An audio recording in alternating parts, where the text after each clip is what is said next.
నమస్తే అందరికీ. ఈరోజు మనం మాట్లాడుకోబోయే వ్యక్తి పేరు శ్రీనివాస్. సోషల్ మీడియాలో అఘోరి అంటూ పాపులర్ అయిన ఈ వ్యక్తి పేరు ఇప్పుడు వివాదాస్పదంగా మారింది. నిజంగా ఇతను అఘోరా లేక మానవత్వాన్ని మోసం చేస్తున్న నటన భటుడా? ఈ వీడియోలో పూర్తి నిజాలు మీకు తెలియజేస్తాను. ఇటీవల యూట్యూబ్, టిక్టాక్, ఇన్స్టాగ్రామ్ ఇలా అన్ని ప్లాట్ఫామ్స్లో ఈ శ్రీనివాస్ అఘోరి అనే గెటప్లో దర్శనమిస్తూ ప్రసిద్ధి పొందాడు. ఇతను చెప్పే డైలాగులు, యాక్షన్ చాలా మందిని ఆకట్టుకున్నాయి. కానీ అసలు ఇతని గతం, ఇతను ఎక్కడి నుండి వచ్చాడు ఎవరికీ తెలియదు. ఇటీవల ఈయన ఒక యువతిని, శ్రీవర్షిని వివాహం చేసుకున్నాడు. ఆ పెళ్లి కూడా సామాన్యంగా జరగలేదు. సాంప్రదాయాలకు విరుద్ధంగా అతిపెద్ద డ్రామాగా జరిగింది. అసలు అఘోరీలు ఎలా ఉంటారు?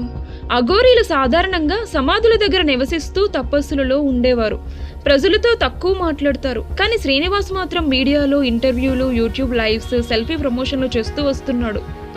ఇలా ఏ అఘోరి కూడా చేయదు. ఈ అఘోరి మతాన్ని వినియోగించుకుని మోసం చేస్తున్నాడు. ఈ అఘోరి రూపాన్ని చూసి కొంతమంది భక్తులు నమ్ముతున్నారు. కానీ ఇతని పనితీరు, మాట్లాడే విధానం చూస్తే ఇది మతం పేరుతో బిజినెస్ చేస్తున్నట్టే. అసలు అఘోరీలు పెళ్లి చేసుకుంటారా? శ్రీవర్షిని పెళ్లి చేసుకున్న తరువాత ఆమె కుటుంబ సభ్యులు షాకుకు గురయ్యారు. వారు అనుమతి లేకుండా జరిగిన ఈ పెళ్లిని వారు తప్పుపడుతున్నారు. పైగా అగ్నిసాక్షిగా అని పెళ్లి చేయడాన్ని అందరూ నెగటివ్గా తీసుకున్నారు. ఈ అఘోరి పైన కొన్ని కేసులు కూడా నమోదయ్యాయి.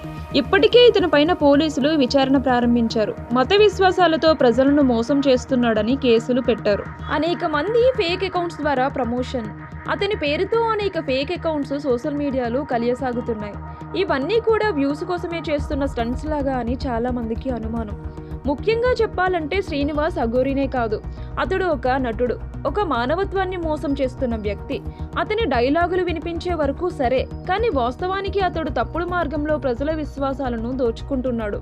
మన బాధ్యత ఏమిటంటే ఇటువంటి మోసగాళ్లను ఎక్స్పోజ్ చేయడం. ఈ వీడియో చూసిన ప్రతి ఒక్కరూ దీన్ని షేర్ చేయండి. ఇలాంటి మాయగాళ్ళు బయటపడాలి. ధన్యవాదాలు. మీ అభిప్రాయాలను కామెంట్లలో చెప్పండి. ఈ వీడియో మీకు నచ్చినట్లయితే ఒక లైక్ చేయండి. మన ఛానల్ని సబ్స్క్రైబ్ చేసుకోండి. Thank you for watching.